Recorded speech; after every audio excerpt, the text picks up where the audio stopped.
Hi, fam!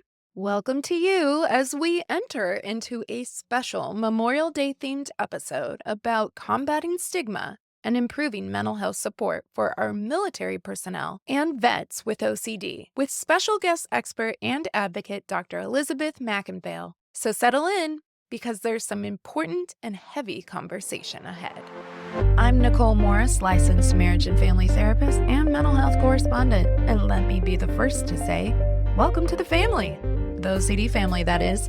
I am here to create a community of support for family members, spouses, partners, parents, adult children, as there may be adult words, and chosen family of OCD sufferers and their community. I've had over 22 years of experience in the mental health field, but please note that this information does not qualify or substitute as a diagnostic evaluation, therapy, or treatment, and it is presented on an as-is basis. Please follow up with a qualified mental health provider in your area regarding concerns for yourself or loved ones. Thank you for joining us today. Now, let's get started. All right, fam. Welcome back. Welcome to the end of May. Today is pretty special because A, it's my kiddo's last day of school, summer break is upon us, which means B, this episode wraps up my season 2 finale of long-form content because next week we launch into the return of my summer series, The Water Cooler Chats. So for newer fam, if you've joined us sometime throughout season 2, the Water Cooler Chats are short-form content, think 5 to 10 minutes max, still available wherever you enjoy your podcasts and YouTube. And while Water Cooler Chats give us some concise quenchers to help us learn and cheer on our loved ones with OCD, it also allows me the room to spend more quality time with my kiddos while they're on summer break. But admittedly, my oldest son loves my summer series the most because if you tune into the video broadcasts on YouTube, I animate the episodes with Legos, and my son is my chief building foreman.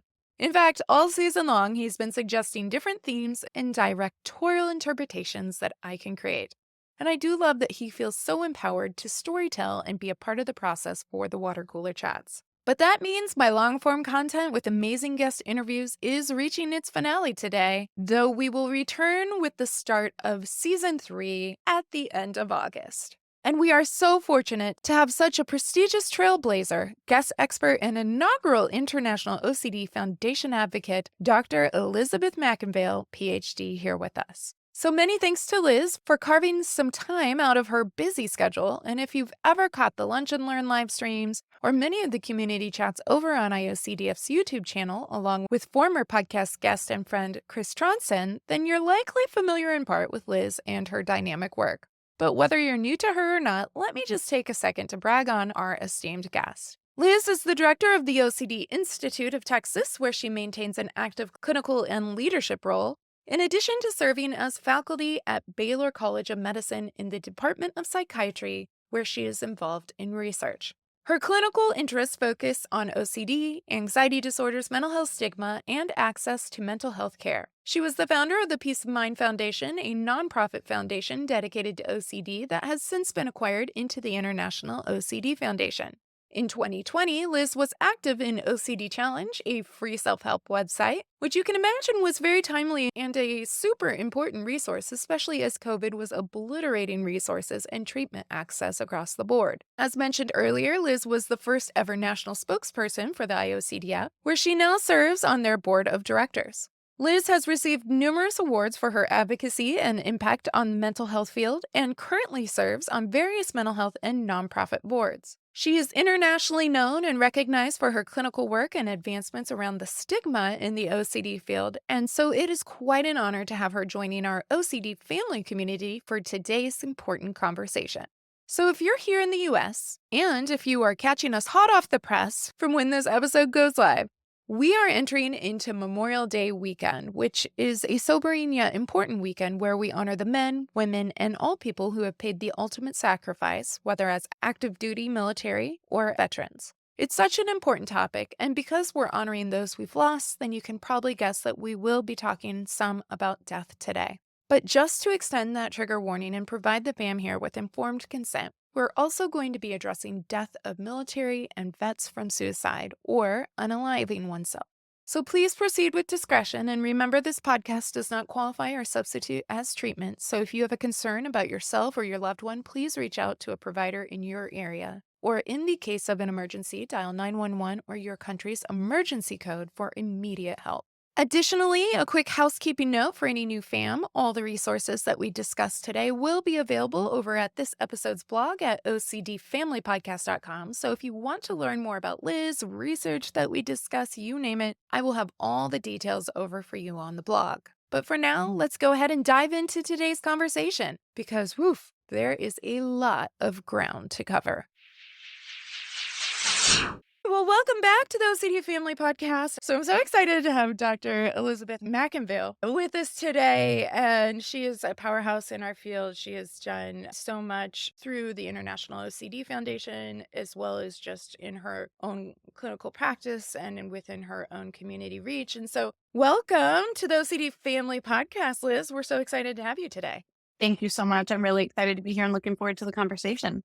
Yes. So, first off, we have such an important topic today, but I wanted to ask you because it's just been really interesting to hear and learn about all our amazing colleagues and researchers in this field and what has brought them into treating OCD in the first place. And so, would love if you're willing to share with the fam here what brought you into the OCD sphere in terms of treatment.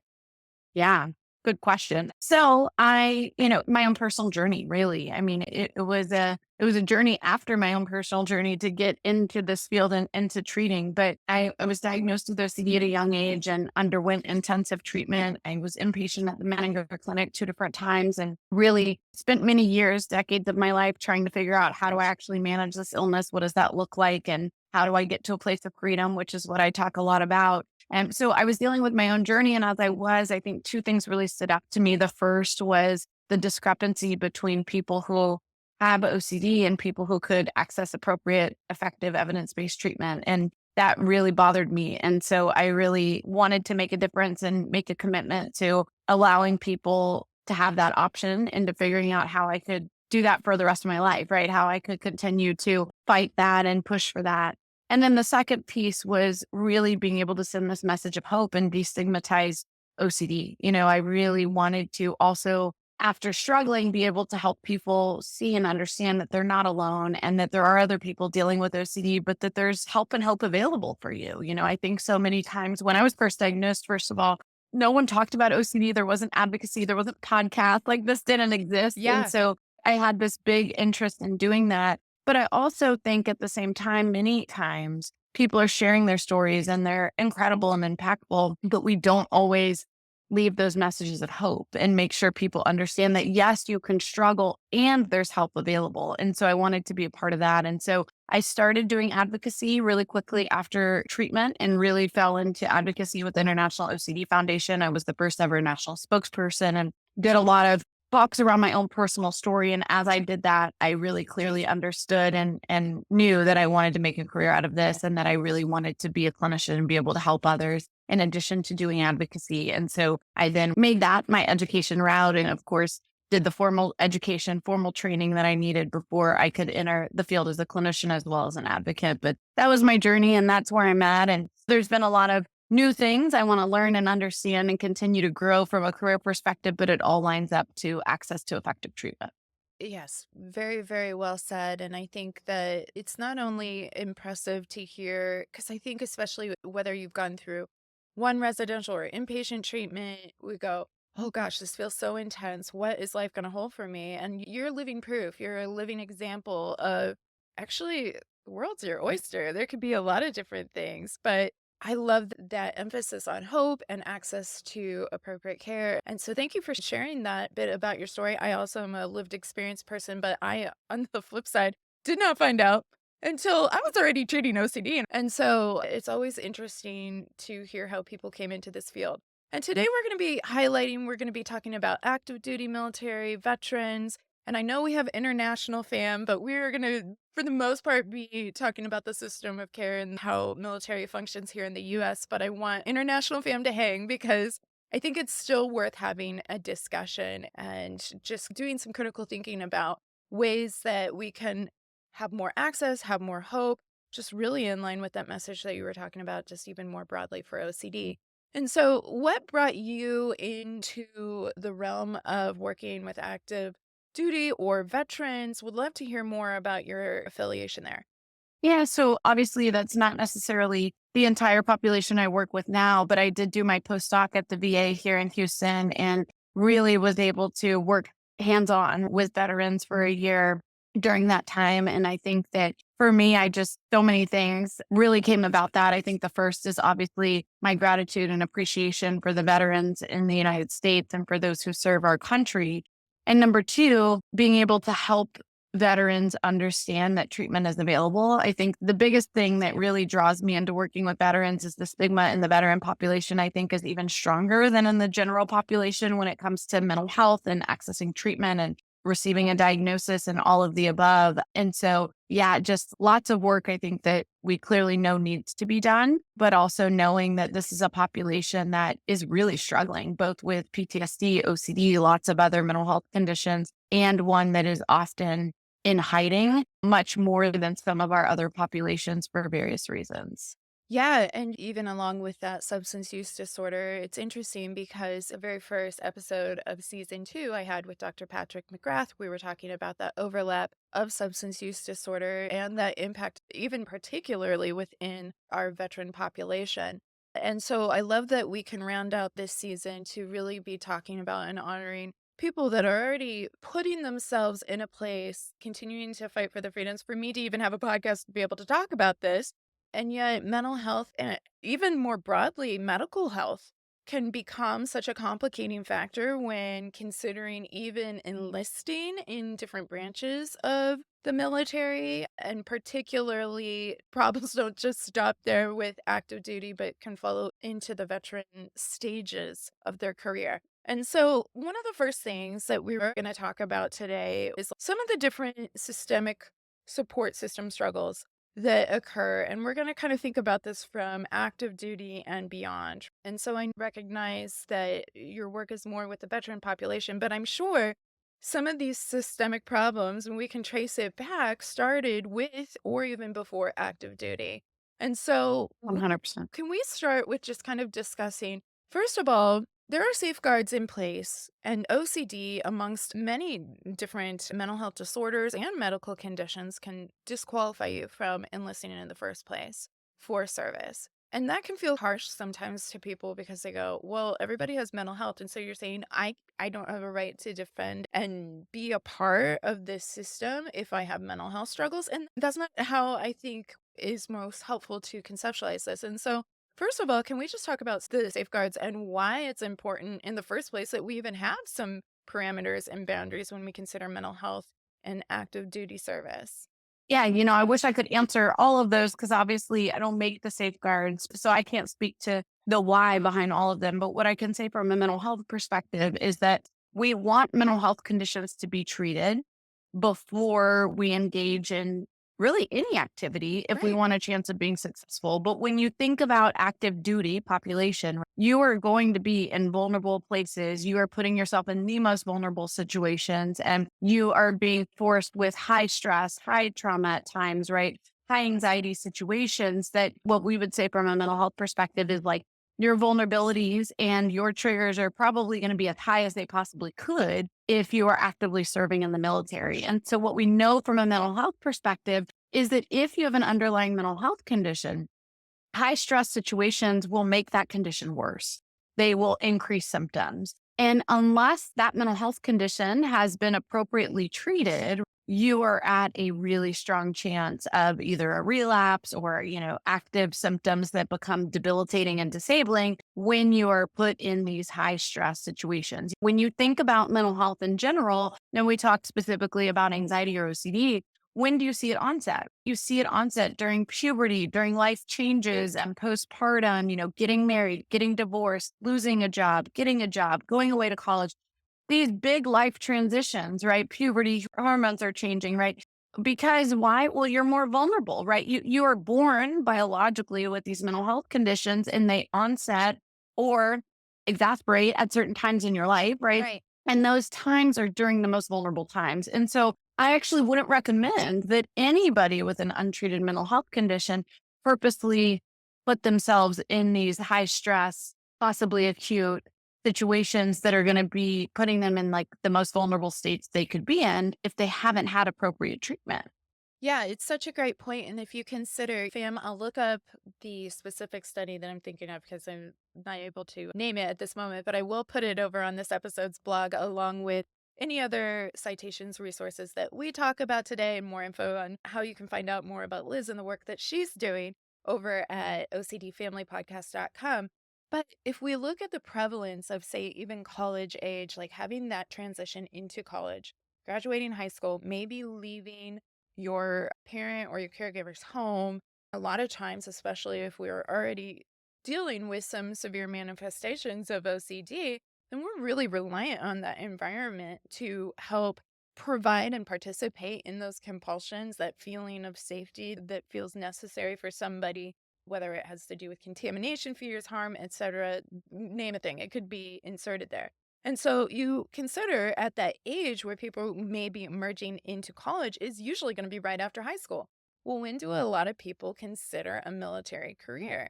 Maybe they did some kind of training. What is it? What is it in high school? It's ROTC. ROTC, that's what it is. Thank you. Yeah, that's what I remember. That's what I Yes, remember it being, but it's been yes. a long time since I've been in high school. So It has been a long time. So I was like, I was like, I feel like R is in it. Yes, yes. thank you, ROTC. But a lot of people are going to enlist and then go to basic training or go to a camp. And whether we're going into combat or not, that's probably going to mean a move. It's going to mean a huge change in environment. It's going to mean a huge transition. And this is a big age where a lot of people may enlist. It's not the only age. People can always come later on in life, but this is going to be a critical time period of where a lot of people are going to explore starting their military career. And so we could see how going into a system, if you already have pre-existing mental health and you may not be aware it's OCD, a lot of people aren't. That's part of the stigma that we had to continue to keep educating folks about, right? And so going into that setting already with so many different changes, yes, could be a stressor. And so I think it is really important that we consider how the environment, combat or not, is already going to have such, in some situations, isolation. Say you're deployed and it's a non-combat zone, you're still isolated, you're away from different access to resources, etc. But also, there's just so many different situations that can come up where you might feel like I'm already in this fight, flight, or freeze mode during basic training, during the learning the new protocols. It can be experienced as pretty rigid sometimes for folks. And so if you already have a mental health condition that says that these are the things I need right here to help me feel better, feel safe, to feel any sense of calm, and then you go into an environment that is living in fight, flight, or freeze mode, because you have to be ready to act and react at any time in terms of safety. That's a very hard environment for any mental health disorder, let alone OCD. 100%. And again, you're talking about environments that, yeah, let alone forget if there's an underlying mental health condition. It is so stressful to begin with because of, yeah, like you said, multiple things, right? You're leaving your comfort zone, you're leaving a safe place, you're leaving your support system as you know it, and you're entering into not just huge life transition, but a huge life transition in the military, right? One Right. that is going to be higher stress, more rigid, different schedule, all of the above. So yeah, I think from many angles, we can all say pretty strongly that vulnerabilities would be significantly increased if you're entering the military. Yeah. And there's also cultural pieces, whether we come from a different family culture or ethnicity where maybe mental health isn't something we do. Maybe we handle feelings or the problems that come up within a family, within our community. I can say here in the Midwest, within religious culture, sometimes that can be a barrier as well, because it can be a matter of, are you really experiencing a mental health difficulty, or is this a result of some sin or some conflict in your life that you need to resolve otherwise? And so we can see how different cultural barriers can also contribute to this. Military bases are sometimes in prominent areas, but a lot of times they're out. Like, I moved here from California, so a lot of times you're going to have like a little more. You're going to have different bases that are outside of the beaten path so that they have the room to do their training, etc. And so even when we think about, let's say there is access to mental health care, base or beyond, we might be in a really remote area where accessing even mental health is going to be a little bit more tricky. And so, considerations to keep in mind. But also, if you have a passion to be able to serve and you have something that disqualifies you from the get go from service, a lot of people feel the need to hide or not report something that could keep them. If their lifelong dream is to be a soldier, if their lifelong dream is to be a sailor or to be in any of these different given branches, this can be a really big problem. For sure. And I think that there's also a significant chance that a lot of people in the military with anxiety or OCD or veterans with anxiety or OCD didn't know they had anxiety or OCD when they entered. Right. So I think that's also a big piece to take in is that you may not be hiding it. Because I think that if you have significant OCD, it'd be pretty hard to hide it going in. And it wouldn't be something I'd recommend, of course, because that just feels like a really difficult situation Yeah. and one that's going to set you up to be in a pretty tough spot. And a lot of people don't know what they have and what's going on until they're already in the military, right? Or it increases or later on at onset. Right. And so then you see, like we talked about before, how the pressure of that environment and how that can just exacerbate the issue there.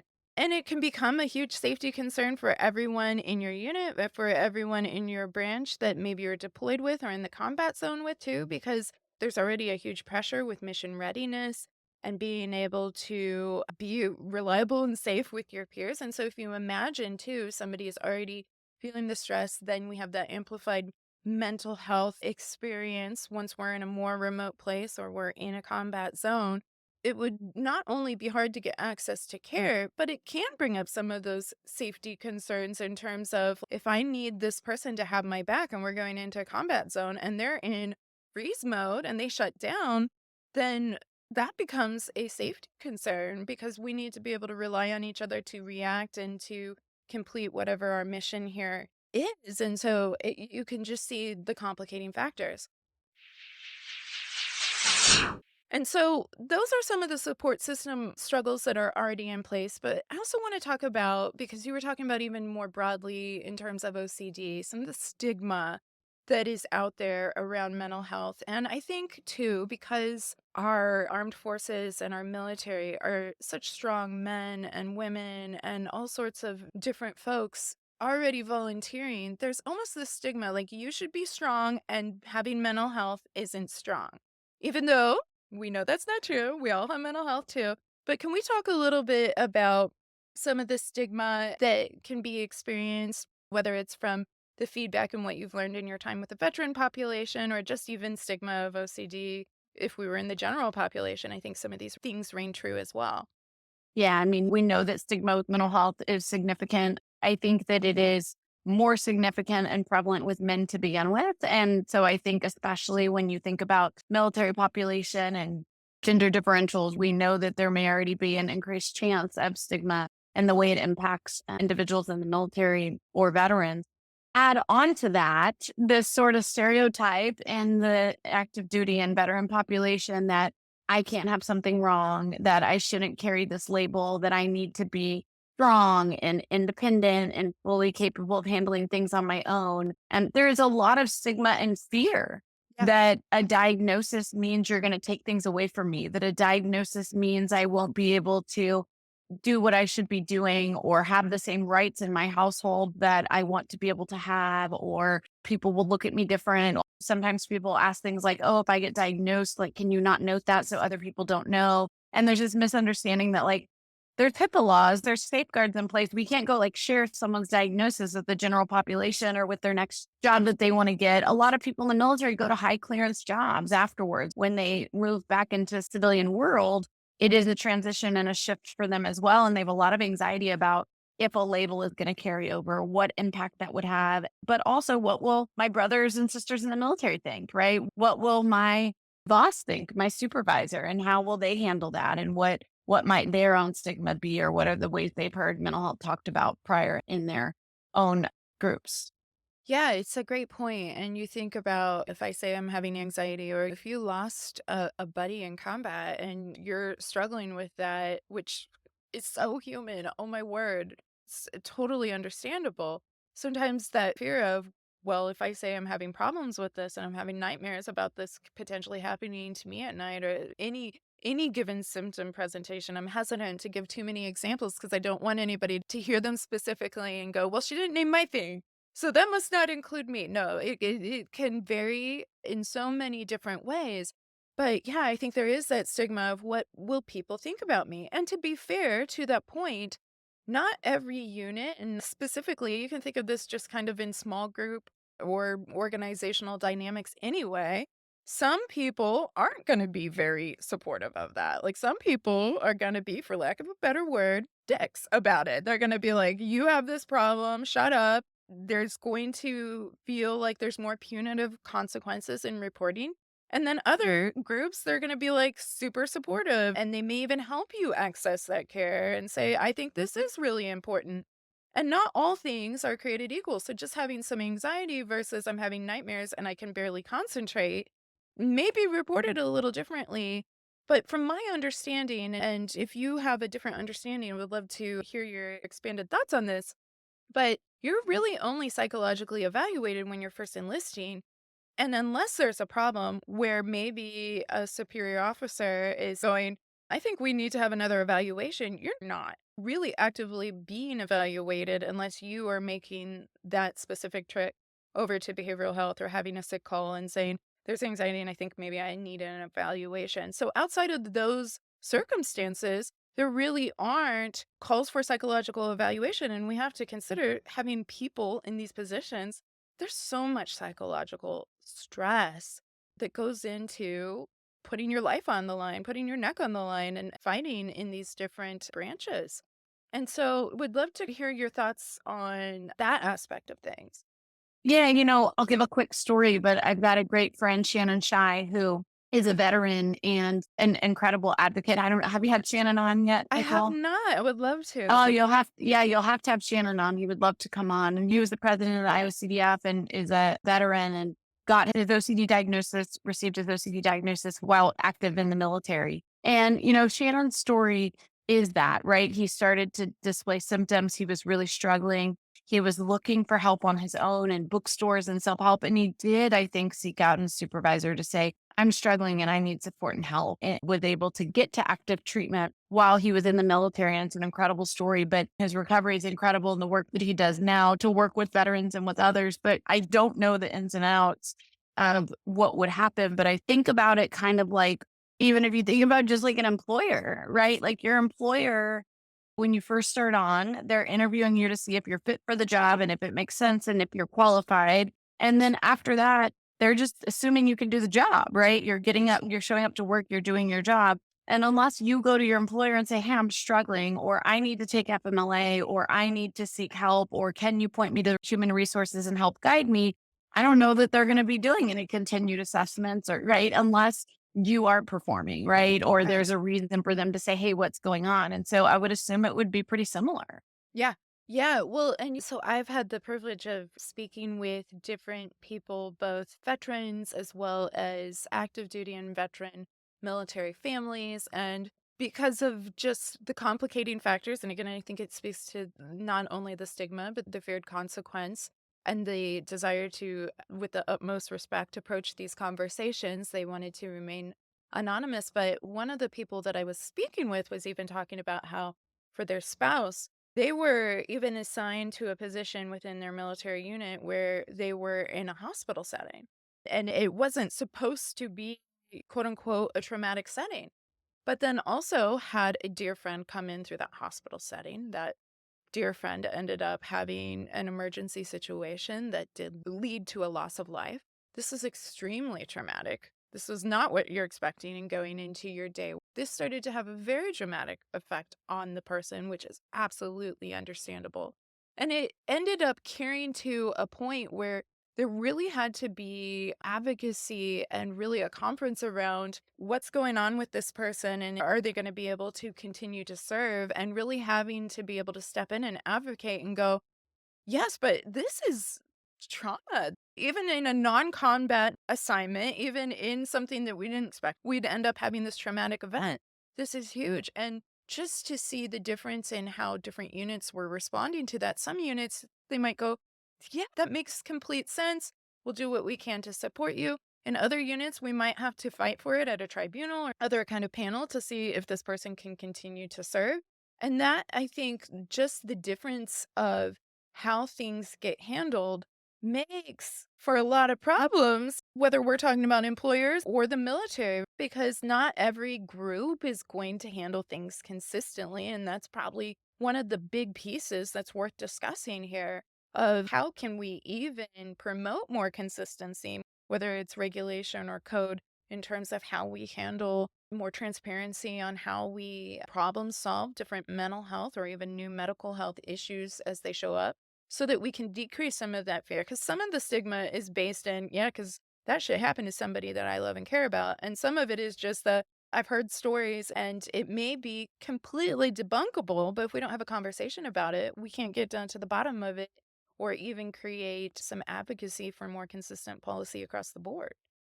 100%. Yeah, no, I wish and would love if somebody could create the myths and facts, just simple little sheet that's just kind of like, is this true? Is this not true? What does this mean? What does this not mean? Right? All that sort of thing. Yeah, yeah. And then again, when you're looking at different branches of the military, say the Navy versus the Army, like all of these different units too are going to have their own specifications and different ways that they function as well. And so there's some difference in what qualifies someone in this setting versus in the Navy setting versus in the Army setting. And so it does get very, very tricky and complex.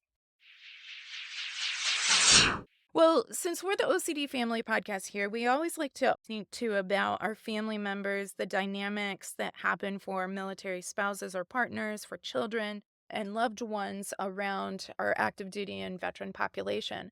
And so I would love to think about even in, say, active duty situations, maybe you're living on or around the base.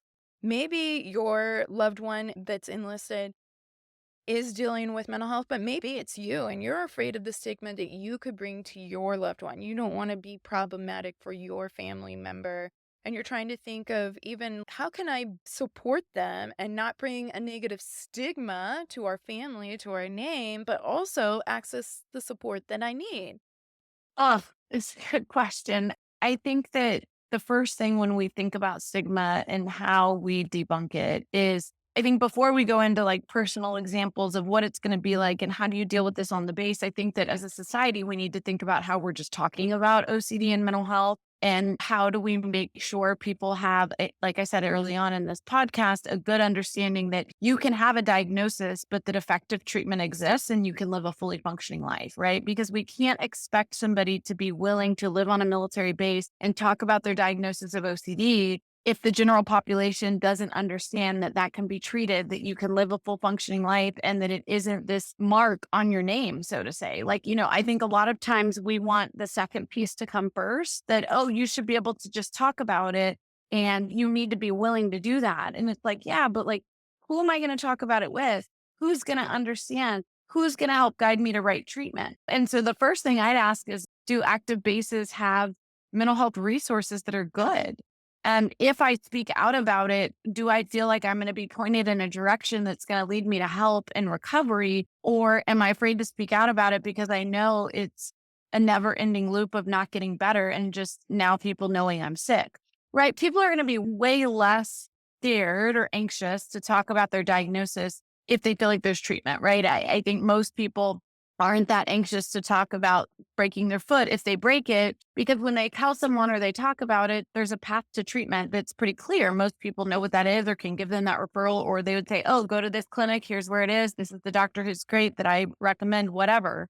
But the same thing doesn't happen for mental health and certainly not for OCD. And so I think the first step I always say is just education, is educating the military, educating the bases, educating family members that here's signs and symptoms and here's effective treatment. And like those things go hand in hand on that education. And I think that if that happens first, people are going to be more willing to talk about their diagnosis and then get themselves to appropriate treatment. Yeah, and we often will talk about this in terms of people with lived experience or parents that are trying to kind of keep their kids afloat and are also like sinking in all of this.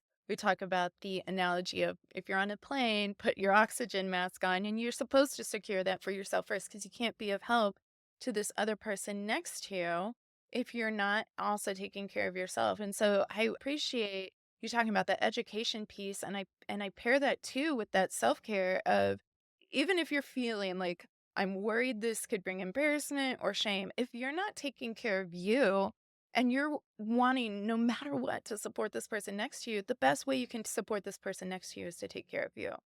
And so it's both that education and that you also have needs and you're a person. And if we're not addressing your needs, you're not going to be able to be charged and ready to support your loved one next to you. And so it really does become just as important as them treating and dealing with their mental health for you to also honor and deal with the things that are coming up for you as well. 100%. 100%. Yeah. I will say, and you know this because of your podcast and the title, is that oftentimes the family members are engaging in or doing treatment just as much as the loved ones. So you have an individual suffering, and then the support system has to be just as involved or committed to treatment as an individual because OCD isn't isolated to one person, right? The way it impacts family systems or reassurance seeking or these different ways it shows up, those folks have to not just be taking care of themselves, but they also have to be willing to do treatment. And so there's a big piece there that, yeah, it involves the whole system. Yeah, and so then if we think about that as a systemic issue in terms of the education and the resources available base wide or program wide across the different branches of the military, it's a little bit of a parallel process. It's not just how can we treat then the person that's suffering with the thing, it's this family community process of we all need to learn about this and understand what it is and what it isn't, and so sometimes breaking into that sphere of advocacy within different institutions can be a big struggle. But I think that's such an important point that we don't just single out the person suffering with different mental health. We look at, no, this is a system wide problem. It's for the person to learn, but it's also for the system to learn, whether we're looking at family system or this branch of the military or this veteran population. It's the same across the board. And the clinicians too, right? Yeah. It goes all the way through. And I will Yeah. say that there has been incredible work done. When I was at the VA, we had a specific OCD task force and we were working to get the Y-BOCS, for example, actively integrated into the measurement system and the EMR that they use within, veteran populations so that it's much easier to be able to use a good, effective, valid OCD measure to assess for OCD. And so I think that there's so many changes that have to happen. What I will say though is that if we can penetrate both active duty and veteran populations, I do think that between DoD and the VA, there is opportunity for us to actually make way bigger system change quicker than we can outside of DoD and the veteran population, just because many people do seek services within those departments. That if we can get OCD well known, well understood for assessment, well understood for effective treatment, I do think that we can make way bigger systems change that I'm more hopeful about than trying to do it in the private sector. So I think there is a lot of benefits to it, but yeah, the whole system has to change and be on board and make changes that are going to make assessing and treating much more easy and accessible. Yeah. Great points. And for any international fam joining us, DoD would be the Department of Defense.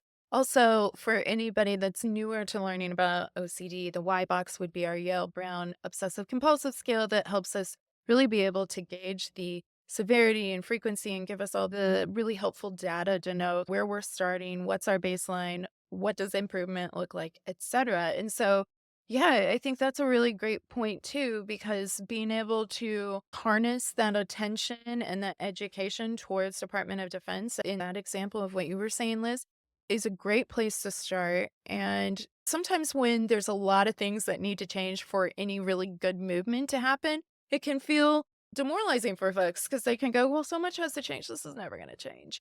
And we spoke even at the very beginning of the podcast to that really the important piece of hope. We really need to be able to have this emphasis on hope. And so I love what you said there because you're saying, I think even more though than in the general population, there's a better chance of getting some of these systems of change because of just where all of this information then ends up collating within the Department of Defense.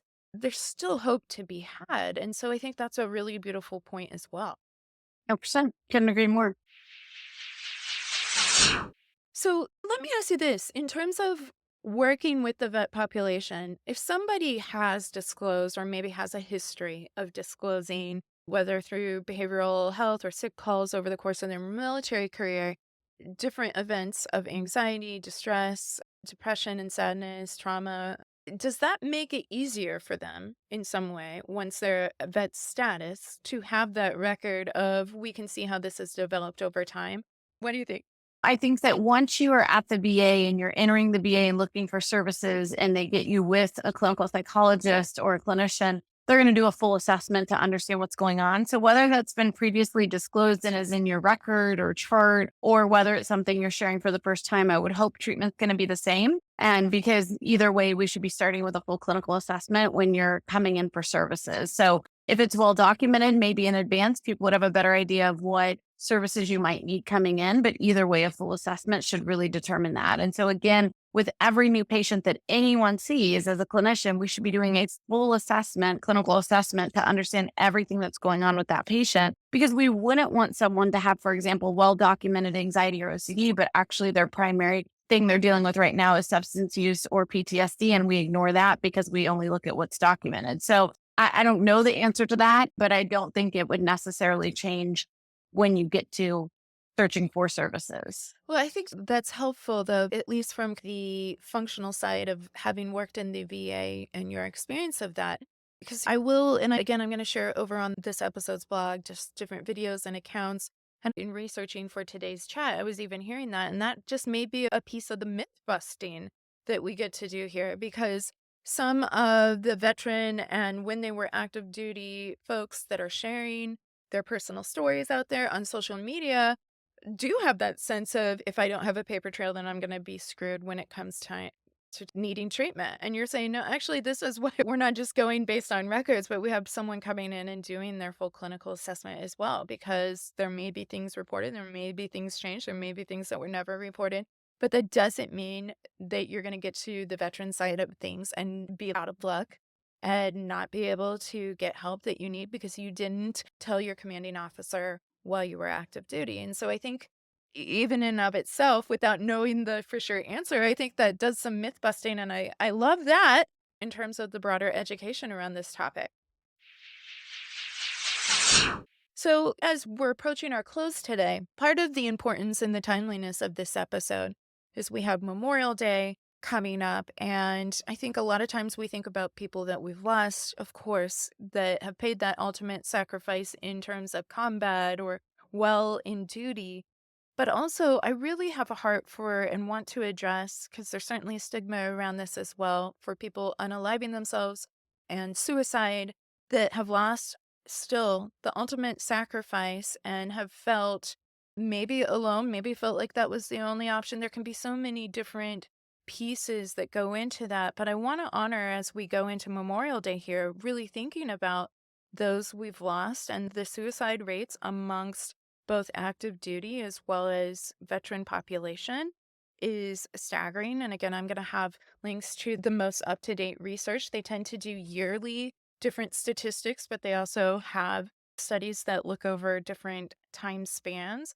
And so just wanted to take an opportunity to talk about, again, part of the reason why it's so important to talk about mental health, recognize that, take the shame away, decrease the stigma, whether we're talking OCD or anything else, is because you matter. Your life is important.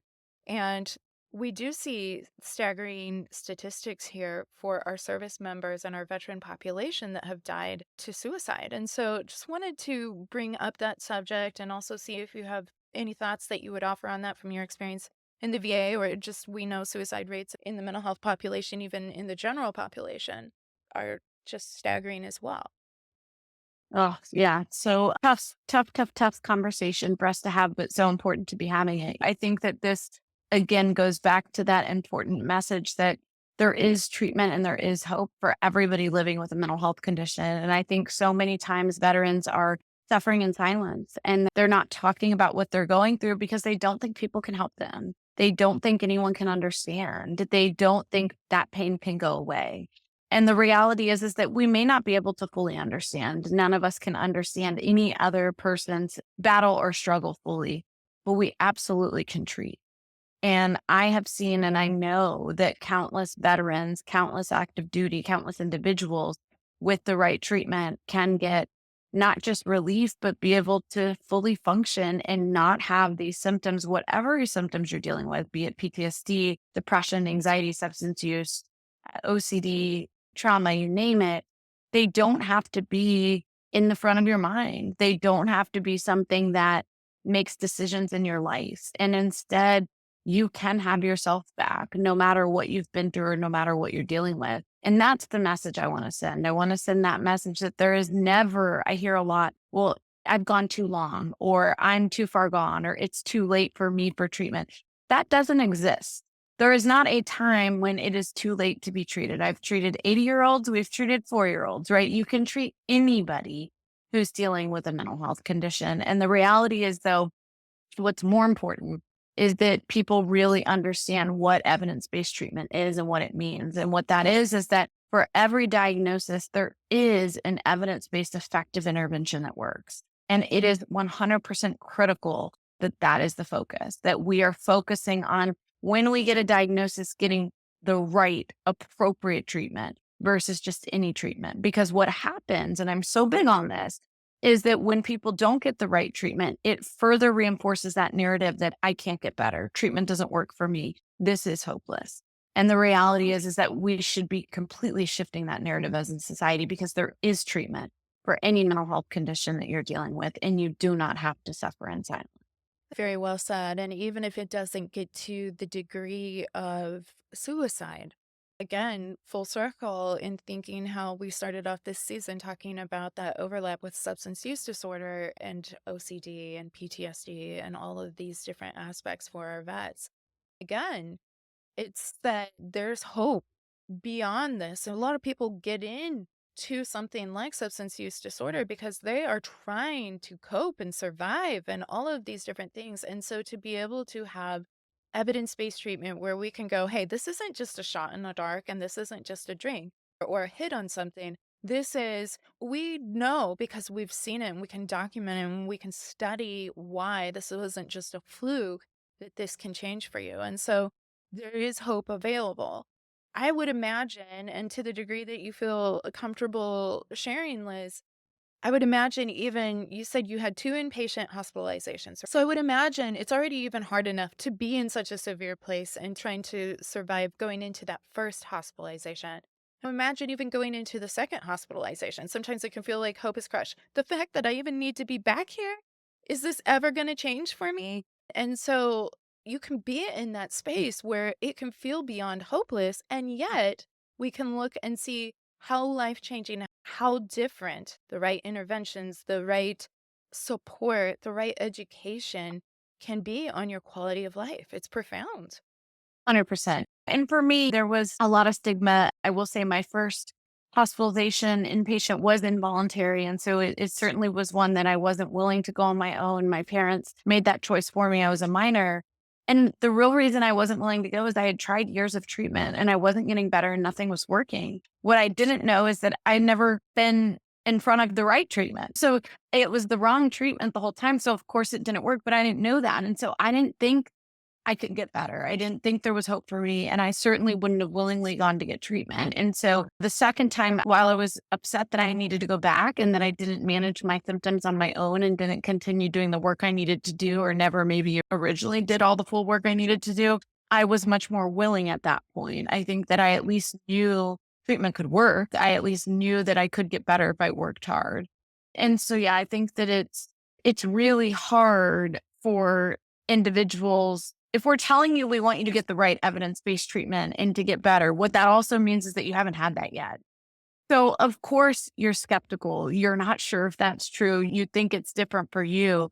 And there are so many countless stories where it is living proof that if you get the right treatment, you can manage your symptoms and have that life that you deserve. Well, and I can say from my own lived experience, you can think some of these are so core, you don't even necessarily think of them as mental health as much as part of your just personality and your affect and all of this. And you go, well, I don't know that this could ever change. And then it can, and it's indescribable having that experience and that kind of freedom. And it's hard to conceptualize sometimes that something so core to the way you think and the way you function could shift. And we're not talking like it has to be a 180-degree shift. We're talking about a different understanding, a different reasoning, a different learned response in the brain. All of these things can make such a dramatic difference. So there is hope available. And I love just that emphasis on hope. And, fam, for some of you out there, you may be like, it's exhausting and I'm trying to stay above water too, but I am the hope bearer for my loved one. And I want to say thank you for the love and for everything you do to hold that hope. If you're also feeling crushed by hope, whether it's from your own lived experience or just feeling like my loved one is continuing to struggle, and I could say, even as a mom, and Liz is a mom as well, like seeing your child suffer, seeing your loved one suffer, and feeling like you have nothing you can do to change that for them can feel heartbreaking. But you holding that hope does make a difference. And if you're feeling depleted, then surround yourself with your village and reach out to your fam, to your besties, to your people going, okay, so I'm the hope holder and I'm having a hard time even holding my own hope right now because we're better together. And as a community, with the right education, with the right support, we can keep that hope afloat. And there's always, always, always going to be people out there cheering you on, whether you've met them yet or not. They're here for you and we're better together. And so, any final thoughts that you would want to say to the fam in terms of just facilitating some of that hope and letting it float out to our fam? Yeah, I couldn't agree more. I always talk about how you have to have a champion and you have to have someone who advocates for you when you can't advocate for yourself. So, to the family members or to the non family members that are acting as family members or that are someone's support system, you guys are the ones that make the big difference in pushing us to get into treatment and helping find us the right treatment. Oftentimes, when we're in the throes of our illness, we don't have capacity to search and to find and to do the work and to hold the hope. And so you have to hold that for us, right? And you have to continue to not just be our champion and helping get us the right care, but also in reinforcing and reminding us that hope is available, that help is accessible, and that we're going to get there because oftentimes we've lost that ourselves and we need other people to hold that. And so family members are the glue. And again, sometimes family member isn't a biological family member, right? Right. You're a stand-up family member in different ways. And you change lives. And I know that for me, without my support system, I certainly wouldn't be sitting here today. Yeah. Yeah. Loved ones and chosen family. That's who we are. And we're better together. And not only when it comes to OCD, but also just wanting to recognize, thank, and appreciate the sacrifice that family members and that glue for our military members, our active service people, and our veterans, the way that you support, whether it's your soldiers, your sailors, any person that is paying that ultimate sacrifice, you are also sacrificing and being that glue. And so I want to recognize you today too for our military fam and our veteran fam and just thank you for that ultimate sacrifice. I really struggle to even come up with concise, cogent words there because it is such a unbelievable gift. And we just want you to know that you are appreciated. And with that, Liz, I loved this conversation. I'm so appreciative for you taking the time and carving it out of your very, very busy schedule. And I look forward to continuing to hear and learn and grow and hold hope with you and our amazing community as we continue to do life. It's truly my pleasure. And thank you for everything that you do, Nicole. It's amazing and important. And I think that the message I always want to send is no matter who you are, where you're at, help and hope are always available. Don't lose sight of that. Intrusive Thoughts. All right, fam. Wow, this is such an important topic, and I really am so glad and grateful that you could join our discussion too. Another big special thanks to Dr. Elizabeth McIngvale for imparting her wisdom and knowledge with the fam. We're very grateful for what she has brought to this discussion, and that brings us to the Intrusive Thought segment, which for new family joining us is my application segment of the show. It's that time where we really aim to put into practice the content that we cover in each episode, and today is no different. And since today is all about combating stigma, and it's all about honoring and remembering those we've lost, I'm going to take a moment to practice what I preach and really remember and focus on the service folks that we have lost to suicide. I know this is a triggering topic, but it's one that I haven't heard really singled out or spoken about exclusively when we celebrate this holiday. And either I'm just in the wrong circles or this speaks to a wider spread problem in how we address or talk about suicide. There is a myth out there that if we speak it into existence, it could plant the idea or encourage more people to attempt it. It doesn't work that way.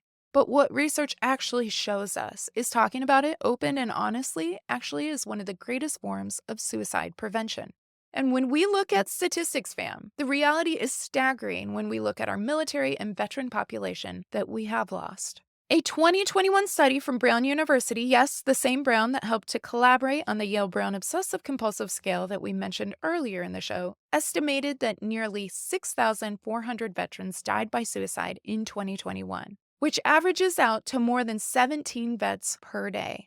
The same report found that over the past 20 years, since 9/11, more than 30,000 vets had died by suicide. But what's even more disheartening is that out of all the conflict following 9/11 until the date of that study in 2021, the number was 4 times higher than people who actually died in those conflicts themselves. To break it down more succinctly, from 9/11 2001 to 2021, 7,057 military personnel were killed in the line of duty or during military operations. Now, compare that to the 30,000 vets who died by suicide in that same time span. It's absolutely devastating. Furthermore, a 2023 report from the Department of Veterans Affairs found that, again in 2021, the suicide rate for veterans was 71.8% higher than for non veterans when compared to the general population, adjusted for sex and age differences. And that means for military families, parents, and children who already missed birthdays and Cub Scout badges, weddings, or births, now they miss it all.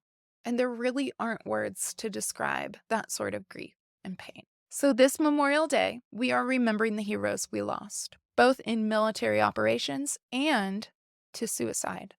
We honor that their mental health mattered, that their families matter, and that it's important that we don't forget or miss the value and importance of mental health support. Because, yes, we have a long way to go, but also, yes, we have hope. So I want to point to a few resources because this is the leading cause of death now for our vets. But these resources can and do make a huge difference. So first off, there's 988, which here in the US is the Suicide and Crisis Hotline. Additionally, starting in January of 2023 here in the States, the Department of Veterans Affairs started a new policy for eligible veterans in acute suicidal crisis to go to any VA or non-VA facility, which is huge, VA or non-VA facility for emergency care at no cost as a veteran, which again, huge, no cost.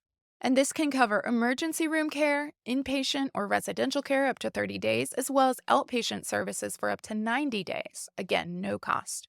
And what's really powerful is that now in 2024, we're able to look back at 2023 when this program started. The first year is complete. And since its inception, nearly 50,000 veterans have received free emergency suicide prevention care in 2023.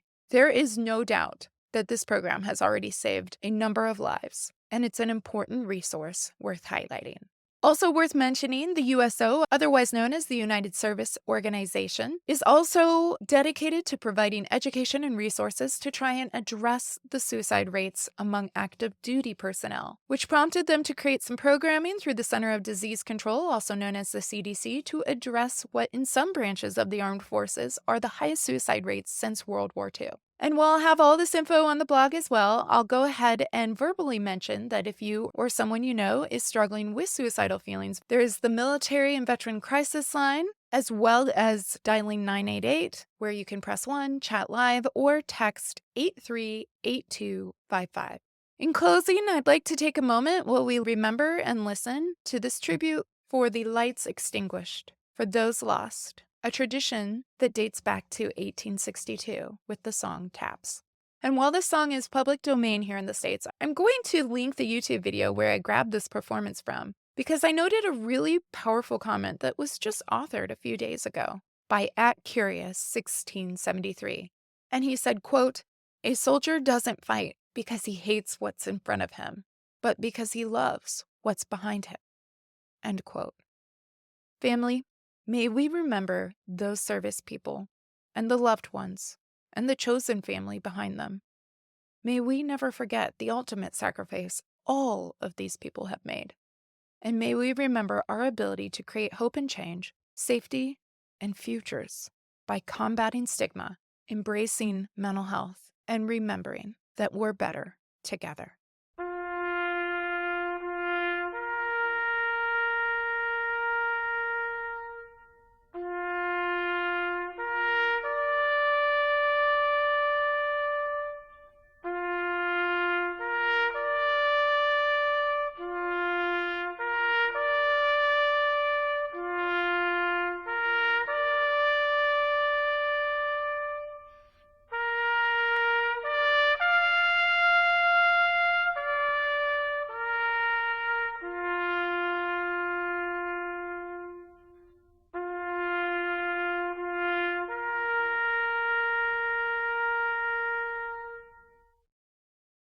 We remember and we thank you for your service. Thank you for joining me and our OCD family community. If you enjoyed what you heard today, please like and subscribe to the OCD Family Podcast wherever you enjoy your podcasts. Did you find this content helpful? Please consider leaving a review. The more people that know they're not alone, the better. For more information regarding today's podcast, please visit ocdfamilypodcast.com and remember to join the email list while you're there. It will provide you with the most up-to-date information, resources, and the down low on the family chatter. Oh yeah, nothing says family like Elizabeth and me honoring our service, family. That's right, I went there. And you can too at ocdfamilypodcast.com.